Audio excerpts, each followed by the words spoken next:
तो नमस्कार मेरे प्यारे दोस्तों, आप सभी का बहुत बहुत स्वागत और बहुत बहुत अभिनंदन है आपके अपने डेली करंट अफेयर्स के प्रोग्राम में। चलिए देखिए, आज का करंट अफेयर्स हम लोग उसी ऊर्जा उसी शक्ति के साथ शुरू करेंगे और जो भी हमारे इंपॉर्टेंट करंट अफेयर्स हैं उनको हम यहां पे देखेंगे। तो सबसे पहले हम एक सलाम करेंगे आप अपने एपीजे अब्दुल कलाम साहब को, जो कि हमारे मिसाइल मैन के नाम से जाने जाते हैं। आज उनकी पुण्यतिथि है। 27 जुलाई 2015 को उन्होंने हमसे विदा ले ली थी, यानी इस देश से, इस दुनिया से वो ऊपर चले गए थे। बात करते हैं हमारे president 11वें president APJ Abdul Kalam साहब की। तो एपीजे अब्दुल कलाम साहब का अगर आपसे कभी भी नाम पूछा जाए कि एपीजे अब्दुल कलाम साहब का पूरा नाम क्या है, तो अबुल पाकिर जैनुलब्दीन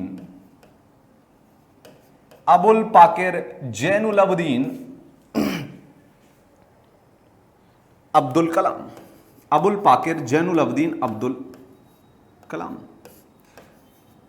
कलाम साहब। ठीक, अबुल पाकिर जैनुलब्दीन कलाम साहब इनका पूरा नाम था, जिन्हें आप एपीजे अब्दुल कलाम के नाम से जानते हैं, अब्दुल कलाम के नाम से जानते हैं। इनका जन्म मद्रास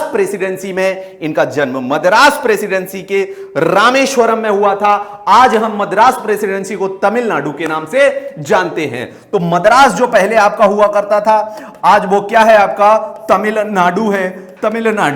तमिलनाडु में रामेश्वरम में हमारे प्रिय मिसाइल मैन, जो कि आपके 11वें आपके प्रेसिडेंट हैं, इनका जन्म कहां हुआ था, तो रामेश्वरम में तमिलनाडु में हुआ था। अगर पूछा जाए इनका जन्म कब हुआ था, तो अभी हमने देखा यहां पे कब हुआ था, अभी हमने आपका देखा था यहां पे कब हुआ था। देखिएगा 15 अक्टूबर 1931। और इनकी मृत्यु कब हुई थी, ये भारत को कब विदा कर कह गए थे, तो 27 जुलाई 2015 को। कहां पे जन्म हुआ था, तो जन्म हुआ था आपका रामेश्वरम में तमिलनाडु में। और इनकी मृत्यु कहां हुई थी, तो याद रखना हमारे शिलोंग में इनकी मृत्यु हुई थी। शिलोंग किसकी कैपिटल है, तो मेघालय की आपकी राजधानी क्या हो जाती है, शिलोंग हो जाती है मेघालय की राजधानी। मेघालय की कैपिटल आपकी क्या हो जाती है, शिलोंग हो जाती है। साथ में ये हमारे 11वें प्रेसिडेंट थे, जो कि 2002 से 2007 तक हमारे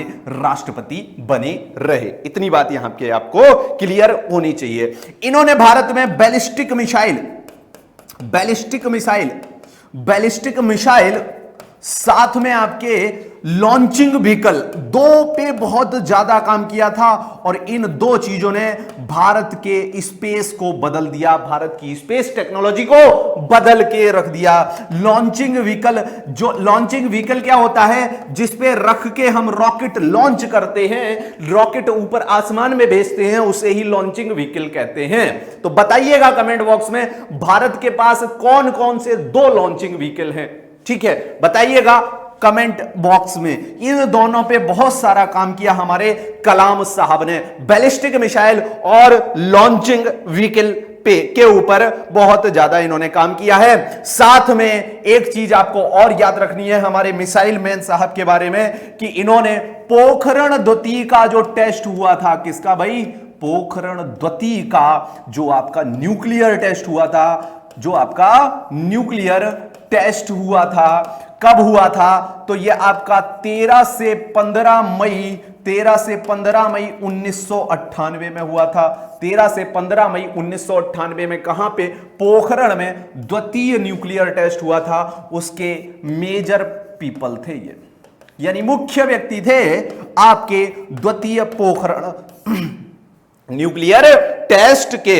इतनी बात आपको यहां पे याद रखनी है। अब आप पूछेंगे सर पोखरण प्रथम कब हुआ था, तो पोखरण प्रथम आपका कब हो जाएगा, जिसे हम इस पोखरण प्रथम को आपसे प्रश्न पूछा जाता है कि पोखरण प्रथम को किस जो है कोड नेम से जानते हैं, तो स्माइलिंग बुद्धा, ये इंपॉर्टेंट पॉइंट है, स्माइलिंग बुद्धा के नाम से जानते हैं किसको, पोखरण फर्स्ट को। ये आपका 1974 में आपका हुआ है पोखरण प्रथम, 1970 इंदिरा गांधी जी के दौर में। और पोखरण द्वितीय आपका किसके दौर में हुआ था, अटल बिहारी वाजपेयी जी के दौर में। अटल बिहारी वाजपेयी जी के दौर में हुआ था। साथ में आपको यह भी याद रखना है कि इनकी बहुत सारी जो है किताबें इन्होंने लिख रखी है, अपनी जीवनी भी लिख रखी है। विंग्स ऑफ फायर, जीवनी का नाम क्या है? Wings of fire. ये किसके द्वारा लिखी गई? तो आपके कलाम साहब के ही द्वारा लिखी गई और इन्हीं की क्या है? जीवनी है। इन्होंने और भी बहुत सारी किताबें लिखी हैं, जैसे इंडिया 2022, इंडिया 2020। एक और इन्होंने किताब लिखी इग्नाइटेड माइंड्स। अच्छा, एक इन्होंने अपने गुरुजी के ऊपर किताब लिखी है, जो गुरुजी ने इन्हें सहारा दिया था जब ये आपके एयरफोर्स में सेलेक्ट नहीं हुए थे, तब इनको सहारा दिया था जिन गुरुजी ने, उन गुरुजी के ऊपर इन्होंने एक किताब लिखी है। शायद वो आपकी किताब इंपॉर्टेंट रहे, पूछ ली जाए तो। ट्रांसीडेंस, किताब का थोड़ा सा लंबा नाम है, ट्रांसीडेंस। किताब का थोड़ा सा लंबा नाम है ट्रांसीडेंस, माई स्पिरिचुअल एक्सपीरियंसेस विद प्रमुख Swami ji. My spiritual experiences with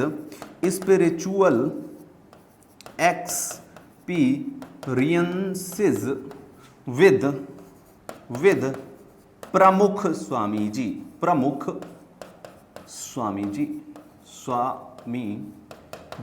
तो ये बुक आपसे हो सकता है पूछी जाए, क्योंकि wings of fire, India 2020, ignited minds, ये किताबें बहुत फेमस है। लेकिन ये किताब जो इन्होंने अपने गुरुजी के ऊपर लिखी थी, इनके गुरुजी ने इनको सहारा दिया था जब ये आपके एयरफोर्स में सेलेक्ट नहीं हुए थे।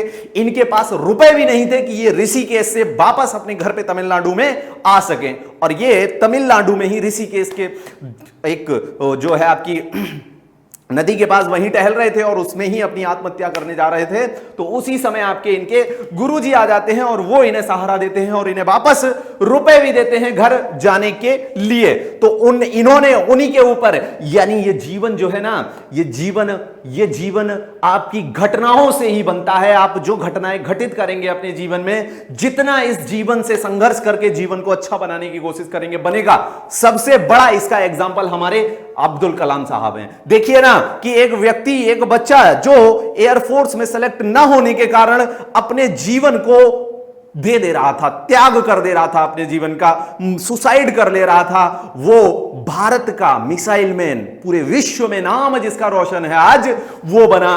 और इन्होंने उन्हीं गुरुजी के नाम पे, उन्हीं गुरुजी के सहारे से ये आगे बढ़े। ऐसा भी बोलते हैं अपनी इस किताब में, ट्रांसीडेंस माई स्पिरिचुअल एक्सपीरियंसेस विद प्रमुख स्वामी जी। अच्छा, इतनी बात यहां पे और याद रखनी है एक को, ये पीपल्स प्रेसिडेंट्स कहलाए थे, यानी लोगों के राष्ट्रपति, पीपल्स प्रेसिडेंट। ये मात्र एक राष्ट्रपति हैं जिन्हें हमारी प्यारी जनता ने, भारत की ने खिताब दिया है पीपल्स प्रेसिडेंट। क्या भारत सरकार ने इनको खिताब दिया है? बिल्कुल दिया है। तो ये भारत रत्न से नवाजे गए थे। किससे? भारत रत्न से इनको नवाजा गया था, और भारत रत्न इनको 1997 में दिया गया था। इतनी बात यहां पे आपको प्यारे से हमारे अब्दुल कलाम के बारे में पता होनी चाहिए। आईएमएफ, नेक्स्ट पे चलते हैं। IMF cuts outlook for global growth, flags recession risk. तो इसने जो है, जो आईएमएफ है, अंतरराष्ट्रीय मुद्रा कोष, जिसके हेडक्वार्टर आपके कहां पे स्थापित हैं? तो वॉशिंगटन डीसी में स्थापित है। तो अंतरराष्ट्रीय मुद्रा कोष ने जो है ग्लोबल ग्रोथ को जो है कहा है कि ग्लोबल ग्रोथ नहीं होगी, अब स्लो डाउन होगा। ये रिस्क यहां पे, फ्लैग रिसेशन का रिस्क यहां पे बताया है किसने? आईएमएफ ने। तो आईएमएफ ने बोला है कि इंडिया जो है कितनी जो है ग्रोथ होगी, तो 7.4% ही भारत की जीडीपी की ग्रोथ होगी 2022 के अंदर। 2022 के अंदर इतनी ही जीडीपी की ग्रोथ होगी। साथ में इसने बोला है कि विश्व का सबसे ज्यादा ग्रोथ करने वाला देश 7.6% से कौन सा होगा? तो सऊदी अरेबिया। कौन सा होगा? सऊदी अरेबिया होगा। 7.6% से ग्रोथ करेगा। इंडिया सेकंड नंबर पे आएगा। इंडिया कौन से नंबर पे? सेकंड नंबर पे। सऊदी अरेबिया कौन से नंबर पे? फर्स्ट नंबर पे। ग्रोथ के मामले में। ठीक है, इतनी बात आपको यहां पे क्लियर होनी चाहिए। ठीक है, आईएमएफ की अगर बात करेंगे तो इसकी जो स्थापना हुई थी वो आपकी 1944 में हुई थी, लेकिन इसने वर्क करना कब शुरू किया था? आईएमएफ की बात करेंगे तो 1945 में इसने काम करना शुरू किया था। ये किसकी बात कर रहे हैं हम? आईएमएफ, अंतरराष्ट्रीय मुद्रा कोष, इंटरनेशनल मॉनेटरी फंड की बात कर रहे हैं। इसके हेडक्वार्टर वॉशिंगटन डीसी में आपको देखने को मिल जाएंगे। वॉशिंगटन डीसी आपकी किसकी कैपिटल है, यानी किसकी राजधानी है? तो आपकी अमेरिका की राजधानी वॉशिंगटन डीसी हो जाएगी। इतनी बात यहां पे आपको याद रखनी है। साथ में आईएमएफ के बारे में एक दो पॉइंट और याद रखने हैं। आईएमएफ के बारे में, अंतरराष्ट्रीय मुद्रा कोष के बारे में एक पॉइंट याद रखना है कि एमडी कौन है, अभी इसकी मैनेजिंग डायरेक्टर कौन है, तो मुख्य कौन है आपकी? तो याद रखना आपकी क्रिस्टलिना जॉर्जीवा। कौन है? Kristalina Georgieva, Kristalina Georgieva. साथ में आपकी डिप्यूटी में एमडी, यानी deputy MD, deputy managing director अभी आपकी गीता गोपीनाथ जी बनी है। गीता गोपीनाथ ये आपकी भारत की बेटी है जो कि आपकी डिप्यूटी एमडी बन गई है आईएमएफ की, गीता गोपीनाथ। यही गीता गोपीनाथ जी जो है आपकी आईएमएफ की क्या हुआ करती थी पहले? चीफ इकोनॉमिस्ट, यानी मुख्य अर्थशास्त्री हुआ करती थी। किसके लिए काम किया करती थी? मुख्य अर्थशास्त्री के रूप में, तो आईएमएफ के लिए। अब ये मुख्य अर्थशास्त्री के पद से हटके क्या बना दी गई हैं? डिप्यूटी एमडी बना दी गई हैं। तो अब आपका प्रश्न यह भी हो सकता है सर कि मुख्य अर्थशास्त्री कौन बन गया है, यानी चीफ इकोनॉमिस्ट कौन बन गया है? चीफ इकोनॉमिस्ट कौन बना है? तो याद रखिएगा, चीफ इकोनॉमिस्ट आपके बन गए हैं कौन? आपके चीफ इकोनॉमिस्ट बन गए हैं पियरे ओलिवियर गुरिन्यास। पियरे, मैं हिंदी में ही लिख देता हूं, थोड़ा सा नाम कठिन है। पियरे कौन हुए आपके? Pierre Olivier Gourinchas. Pierre Olivier Gourinchas आपके हो जाएंगे चीफ इकोनॉमिस्ट। तो इससे पहले आपकी गीता गोपीनाथ चीफ इकोनॉमिस्ट थी, जो कि आपकी पहली महिला, भारतीय मूल की महिला आपकी बनी थी क्या, जो है चीफ इकोनॉमिस्ट आईएमएफ के अंदर। चलिए नेक्स्ट पॉइंट पे चलते हैं। नेक्स्ट पॉइंट को यहां पे हम देख लेते हैं। नेक्स्ट पॉइंट पे हमारा है इंडिया पाकिस्तान। मनोहर लाल खट्टर जी के नए नए आपके क्या नए नए सपने। मनोहर लाल खट्टर जी जो आपके हरियाणा के चीफ मिनिस्टर हैं, उन्होंने कहा है कि इंडिया, पाकिस्तान और बांग्लादेश को अब एक हो जाना चाहिए। जैसे कौन एक हुआ है? आपकी ईस्ट जर्मनी और वेस्ट जर्मनी भी एक बन गए हैं, वैसे ही इंडिया, पाकिस्तान और बांग्लादेश भी क्या हो जाना चाहिए? एक बन जाना चाहिए। लेकिन इनको पता नहीं है कि ये सपने हैं, सपने ही रह जाएंगे, क्योंकि यहां पे जो व्यवस्था है वो अलग ही व्यवस्था एकदम देखी जा रही है। यानी जो व्यवस्था है हमारी वो एकदम डिफरेंट है। देखिएगा, इसमें आपके अगर हम पाकिस्तान की बात करेंगे, किसकी बात करेंगे यहां पे?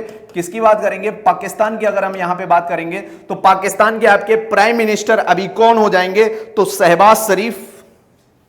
पाकिस्तान के पीएम कौन हो जाएंगे? तो शहबाज शरीफ पाकिस्तान के पीएम हो जाएंगे। साथ में ये पीएम हो गए। प्रेसिडेंट अगर आपसे पूछा जाए कि प्रेसिडेंट कौन है, तो आरिफ अलवी साहब, आरिफ अलवी जो हैं आपके कहां क्या हो जाएंगे? पाकिस्तान के प्रेसिडेंट हो जाएंगे। साथ में आपसे पूछा जाता है कि पाकिस्तान की पार्लियामेंट यानी संसद का नाम क्या है? तो पाकिस्तान की पार्लियामेंट यानी संसद का नाम हो जाएगा आपका नेशनल असेंबली। क्या हो जाएगा? नेशनल असेंबली जो है किसका नाम हो जाएगा? पाकिस्तान की पार्लियामेंट का नाम हो जाएगा नेशनल असेंबली। साथ में आपसे अगर पूछा जाए कि पाकिस्तान की करेंसी क्या है, तो पाकिस्तानी रुपी। पाकिस्तानी रुपी जो है क्या है? उसकी करेंसी हो जाएगी। पाकिस्तानी रुपी क्या हो जाएगी? करेंसी हो जाएगी किसकी? पाकिस्तान की। तो इतना पॉइंट यहां पे याद रखना है आपको। साथ में अब हम बांग्लादेश की बात कर लेते हैं। तो बांग्लादेश की बात करेंगे तो बांग्लादेश की आपकी पीएम कौन हो जाएंगी? तो शेख हसीना साहब। शेख हसीना जी जो है आपकी क्या हो जाएंगी? पीएम हो जाएंगी। अगर यहां पे बात करें किसकी? प्रेसिडेंट अगर आपसे पूछे, किसका प्रेसिडेंट आपसे पूछे? Bangladesh. We are talking about Bangladesh. Bangladesh में अगर प्रेसिडेंट पूछे बांग्लादेश का, किसका? बांग्लादेश का प्रेसिडेंट आपसे पूछा जाए तो याद रखना आपका अब्दुल हामिद। अब्दुल हामिद साहब क्या हो जाएंगे, बांग्लादेश के प्रेसिडेंट हो जाएंगे। इतनी बात आपको याद रखनी है। साथ में एक बात और याद रखनी है, जो बांग्लादेश है वो किससे कट के बना है, दूसरा देश, तो याद रखना है ये किससे कट के बना है, तो पाकिस्तान के टुकड़े होकर बांग्लादेश का निर्माण हुआ है। तो ये विक्ट्री डे अपनी कब मनाता है, 16 दिसंबर 1971 को ये जो है आजाद हुआ था, किससे, पाकिस्तान से। तो 16 दिसंबर को ये अपनी विक्ट्री डे मनाता है। साथ में सबसे ज्यादा आपकी कैसी सबसे ज्यादा आपकी जो है यहां पे जो पॉपुलेशन है उसकी सबसे ज्यादा डेंसिटी है विश्व में, सबसे ज्यादा मोस्ट डेंसली पॉपुलेटेड अगर देश पूछा जाए, डेंसली पॉपुलेटेड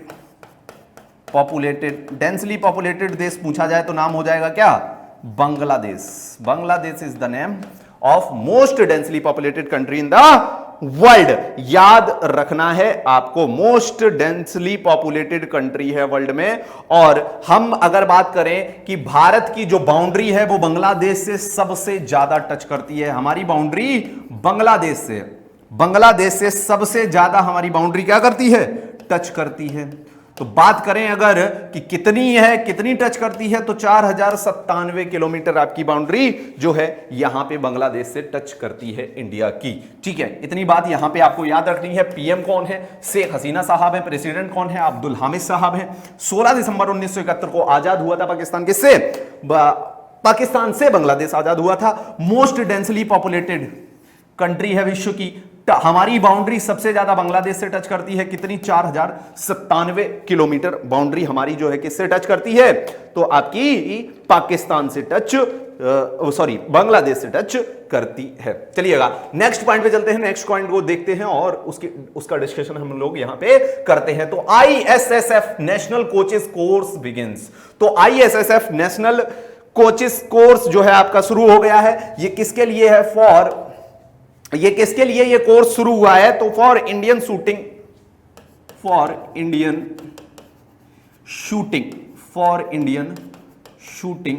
फ्रेटर्निटी। यानी अगर आपको शूटिंग सीखनी है तो कहां जा सकते हो भाई, तो आपको जाना पड़ेगा दिल्ली में। कहां जाना पड़ेगा, दिल्ली में जाना पड़ेगा। और वहां पे क्या शुरू हो चुकी है, इंडियन शूटिंग जो है आपकी कोचिंग शुरू हो चुकी है। मैं तो ये हैरान हूं कि जो है सरकार हर चीज की कोचिंग दे रही है, हर चीज की कोचिंग, चाहे वो 12th हो 8th हो, सरकार कोचिंग दे रही है। तो कोचिंग का मतलब ये एकदम अलग सा अजीब सा जो है आपका ट्रेंड चल चुका है गवर्नमेंट का कि कोचिंग देना है। आप ऐसा करिए ना, स्कूल में ही अच्छे से पढ़ाई कराइए ना, कोचिंग देने की आवश्यकता आपको पड़ेगी ही नहीं। तो यहां पे ये तो चलो ठीक है, कोचिंग दे रहे हो आप किसकी, शूटिंग के लिए। अगर आपको शूटिंग में अपना कोई भी पदक जीतना है, आपको बड़े जो है पायदान पे जाना है, शूटिंग में अच्छे हो आप, तो वहां पे पिस्टल की शूटिंग शुरू की गई है दिल्ली में, वहां पे उसकी कोचिंग शुरू की गई है। तो ये कोचिंग कहीं एक स्टेशन पे शुरू करके ना आप ऐसा करिए ना कि इनको किसी ऐसे जगह पे शुरू करिए, ऐसे स्कूल्स में शुरू करिए जहां पे ज्यादा से ज्यादा लोगों को ये फायदा मिले और ज्यादा से ज्यादा बच्चे इसका जो है फायदा उठा सकें।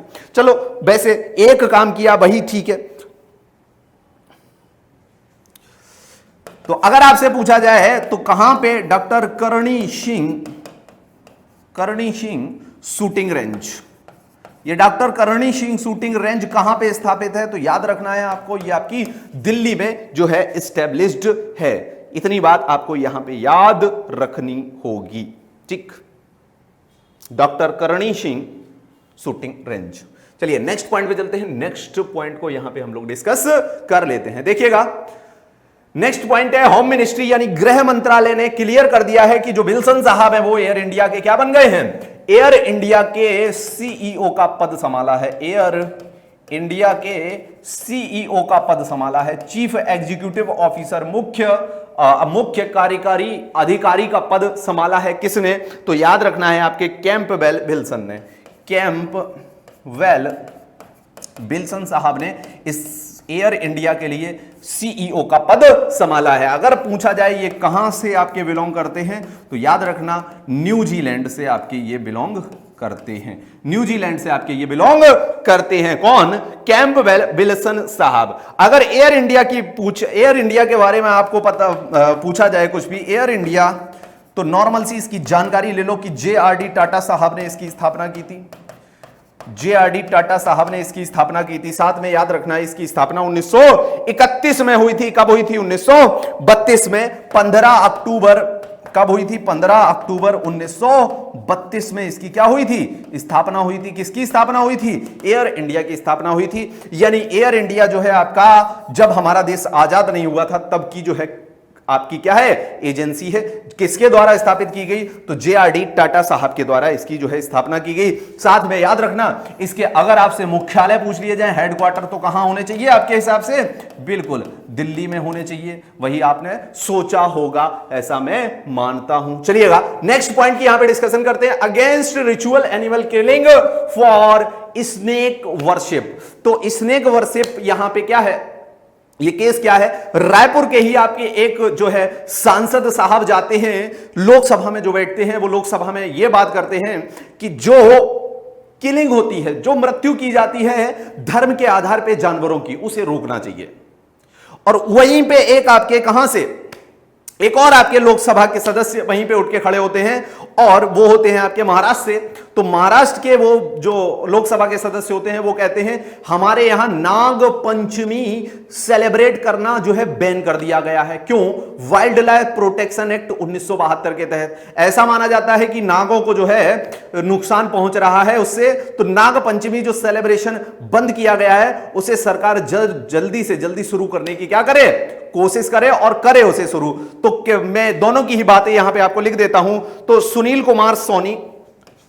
कुमार सोनी आपके रायपुर के ही हैं। ये सुनील कुमार सोनी साहब ये बोलते हैं आपकी पार्लियामेंट में, ये सुनील कुमार सोनी साहब बोलते हैं कि भाई जो क्रूअल्टी किलिंग होती है, जो आपकी जो जानवर आपके धर्म के लिए जो जानवर मारे जाते हैं, जानवर धर्म के लिए निर्दयता से मारे जाते हैं, उसे रोकना पड़ेगा सरकार को। निर्दयता से मारे जाते हैं। कुछ नाम भी लिए इन्होंने, जैसे कि आपने अभी देखा होगा एक कैमल का वीडियो बहुत वायरल हो रहा है, एक ऊंट का वीडियो वायरल हो रहा है। तो उसी इन्होंने 2-3 जानवरों के नाम भी लिए, उसमें कैमल भी था आपका एक। तो जानवर जो धर्म के लिए निर्दयता से मारे जा रहे हैं, उसे रोकने की सरकार को क्या है? जरूरत है। और किस एक्ट के थ्रू सरकार ये रोक सकती है? तो prevention of cruelty to animals act. Prevention of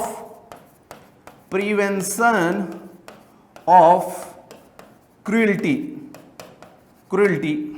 prevention of cruelty to animals. ये आपका एक्ट अगर आपसे पूछा जाए कब जो है आता है, कब बनाया गया, तो 1980 में prevention of cruelty to animals act. ये इसके तहत इन्होंने बोला कि क्रूअल्टी जो है, जो निर्दयता है, वो खत्म करनी चाहिए और धर्म के लिए किसी भी जानवर को मारने की जरूरत नहीं होनी चाहिए। साथ में मैं दूसरे व्यक्ति का भी यहां पे आपसे चर्चा करूंगा। धैर्यशील संभाजी राव माने।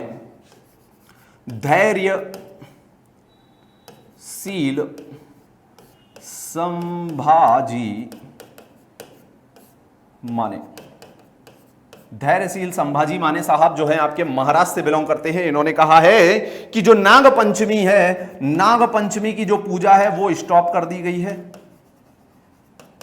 कि जो पूजा है वो क्या कर दी गई है? स्टॉप कर दी गई है। उसे दोबारा से शुरू करने की आवश्यकता है। क्यों स्टॉप की गई है? वाइल्ड लाइफ प्रोटेक्शन एक्ट 1972 के तहत ये जो है कदम उठाया गया है। तो इतनी बात यहां पे आपको क्लियर होनी चाहिए। चलिए नेक्स्ट पॉइंट पे चलते हैं, और नेक्स्ट पॉइंट को यहां पे हम लोग डिस्कस कर लेते हैं। देखिएगा नेक्स्ट पॉइंट है हमारा, can promise of irrational poll freebies be curbed? Supreme Court ask government. जो गवर्नमेंट है, जैसे कि अभी आपने देखा होगा मोदी साहब का एक भाषण जो है वायरल हो रहा है कि जो है आपकी फ्री की रेवड़ियां दी जा रही हैं, यानी जो सरकार होती है वो सरकार, अगर मैं ये बात आपसे कहूं, जैसे कि पहले क्या होता था, सरकार क्या करती थी, सरकार जो राज्य सरकारें होती थी वो लोन माफ कर देती थी, और लोन माफ जितना ज्यादा सरकार करती थी, जो भी जितना ज्यादा ऐलान करती थी कि हम इतना लोन माफ करेंगे सबका, तो वही जीत जाती थी। इस तरह का अब पहले कल्चर चल रहा था, पहले आपका जो है संस्कृति इस तरह की वोटिंग में बन गई थी। लेकिन अब क्या, फ्री की रेवड़ियां, जो आपने मोदी साहब ने कहा है कि फ्री की रेवड़ियां बांटी जा रही हैं, तो अब ऐसा कल्चर एक चल गया है कि फ्री की चीजें दे दो, वोट बटोर लो। तो ऐसा जब उन्होंने आपका स्टेटमेंट दिया, तो यहां पे सुप्रीम कोर्ट ने उनसे पूछा, गवर्नमेंट से, क्या ये इरेशनल है, ये गलत है कि फ्री का जो है चीजें जो दी जा रही हैं वो उन्हें रोका जाए इलेक्शंस में? तो इसका क्वेश्चन का आंसर देखिए क्या आता है। अब चलिए, इतनी बात यहां पे आपको याद रखनी है। देखते हैं, पहले क्वेश्चन को करिएगा जरा, पहले क्वेश्चन को यहां पे सॉल्व करिएगा, पहले क्वेश्चन को सॉल्व करिए। Who among the following addresses national family planning summit 2022? National family planning summit 2022 को किसने जो है संबोधित किया? तो याद रखना, डॉक्टर भारती प्रवीण पवार साहब ने जो है आपका क्या किया है, इसका जो है संबोधन किया है, इसका जो है क्या किया है, संबोधन किया हुआ है। साथ में यहां पे एक और बात आपको याद रखनी है कि 17 लाख नई पहल किट्स, 17 लाख बच्चे जो न्यूली मैरिड कपल्स हैं उन्हें दिए गए हैं। वेडिंग कपल्स, जो नए नए जो शादी के जोड़े हैं, उन्हें 17 लाख बच्चे जो है कि जिसको जरूरत थी उसे दिए गए हैं। इसे बोला गया है नई पहल किट्स। इस योजना को क्या बोला गया है? नई पहल किट्स। ठीक है, एक और योजना चलाई गई है जो है आपकी किससे रिलेटेड, सास बहू। तो सास बहू सम्मेलन कराए गए हैं, यानी सास जो है बहुओं से बहुत रूठ जाती हैं, इसलिए सास बहू सम्मेलन आपके जो है कराए गए हैं। क्या कराए गए हैं? सास बहू सम्मेलन कराए गए हैं। और कितने सास बहू सम्मेलन कराए गए हैं? तो 7 लाख सास बहू सम्मेलन कराए गए हैं। याद रखना है आपको इस बात को, 7 लाख सास बहू सम्मेलन कराए गए हैं। साथ में आपको एक और बात याद रखनी है, विश्व में सबसे पहला ऐसा कौन सा देश है जिसने फैमिली प्लानिंग शुरू की है? फैमिली प्लानिंग शुरू करने वाला पहला कौन सा देश बना है विश्व का? तो याद रखना, यह भारत ही है जिसने 1952 से फैमिली प्लानिंग, 1952 से फैमिली प्लानिंग शुरू कर दी थी और विश्व का पहला देश बन गया था फैमिली प्लानिंग के मामले में। इतनी बात आपको यहां पे याद रखनी होगी। नेक्स्ट क्वेश्चन पे चलते हैं, नेक्स्ट क्वेश्चन को यहां पे देख लेते हैं हम लोग। तो नेक्स्ट क्वेश्चन आपका आ जाता है, Pakistan first Hindu women become DSP. तो पहली पाकिस्तान में हिंदू वुमेन जो है आपकी क्या बनी है? डीएसपी बनी है। तो याद रखना उनका नाम मनीषा रूपेता हो जाएगा, मनीषा रूपेता हो जाएगा। साथ में अगर भारत की बात करेंगे तो भारत में पहली जो है महिला कौन थी? किरण बेदी जी थी। कौन थी? किरण बेदी जी थी। इतनी बात यहां पे याद रखनी है। साथ में कुछ यहां से पॉइंट और रिलेटेड आपको याद रखने हैं। क्या? जो है आपकी बसोल नदी, एक नदी जो दक्षिण पश्चिम पाकिस्तान में बलूचिस्तान के प्रांत से ग्वादर जिले में दक्षिण की ओर बहती है। ये आपकी बसोल नदी कहां पे आती है? पाकिस्तान में आती है। बिहार की पहली मुस्लिम महिला डीएसपी रजिया सुल्ताना बनी थी। साथ में झारखंड के बोकारो जिले की ही रजिया सुल्ताना है, झारखंड के बोकारो जिले से रिलेट करती हैं। सानिया मिर्जा ने अभी तक 6 प्रमुख खिताब जीते हैं, 3 महिला युगल में और 3 मिश्रित युगल में, एकल युगल में 3 और 3 आपके मिश्रित युगल में, यानी महिला युगल में या और मिश्रित युगल में 3-3 जीते हैं। सानिया मिर्जा कहां से रिलेट करती हैं, रिलेशन रखती हैं? तो हैदराबाद में इनका जन्म आपका हुआ था। चलिए नेक्स्ट क्वेश्चन पे चलते हैं। नेक्स्ट क्वेश्चन को यहां पे देख लेते हैं हम लोग। नेक्स्ट क्वेश्चन क्या है? Recently which countries Sakurajima volcano has erupted for 3 consecutive days. 3 दिनों से वहां पे जो है सकुराजिमा वोल्केनो जो है वहां पे निकलती जा रही है। तो ये कौन सा देश होगा? बिल्कुल जापान ही होगा ये देश। चलिए देखिए, दो इसमें आपसे पूछा जा सकता है सकुराजिमा के बारे में। ठीक है, तो Kita Dake is the highest peak in Sakurajima. Sakurajima में जो हाईएस्ट पीक है, सबसे ऊंची जो चोटी है, वो कीटा डेक है। यह आपको याद रखना है। जापान जो है पहली बार नाटो में जो है अपना जो है संबोधन करने जा रहा है, पहली बार नाटो को अटेंड करने जा रहा है, यह भी याद रखना है। फ्यूमियो किशिदा जो है जापान के प्रेसिडेंट, राष्ट्रपति, प्राइम मिनिस्टर हो जाएंगे, सॉरी। नाटो जो है एक मिलिट्री अलायंस है जो कि 4 अप्रैल 1949 को जो है इसकी स्थापना हुई थी। देखिएगा, अगले पॉइंट पे चलते हैं। अगले पॉइंट को यहां, अगले क्वेश्चन को यहां पे डिस्कस कर लेते हैं। तो अगला क्वेश्चन है, रिसेंटली बासिफा नाजरीन जी जो है उन्होंने K2 को फतेह किया है। K2 जो है आपकी एक चोटी है।